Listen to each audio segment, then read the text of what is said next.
पंजाब में बढ़ती हुई स्मोक को मद्देनजर रखते हुए सूबाई हुकूमत की जानिब से सॉफ्ट स्मोक लॉकडाउन लगाने की तजवीज़ की गई है। गुज़िश्ता रात होने वाली बारिश के बावजूद स्मोक में कमी न आ सकी।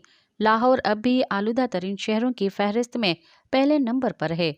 इस हवाले से निगरान वज़ीर आला पंजाब मोहसिन नकवी की ज़ेर निगरानी काबीना कमेटी बराए इंसदाद स्मोक का इजलास आज तलब किया गया है।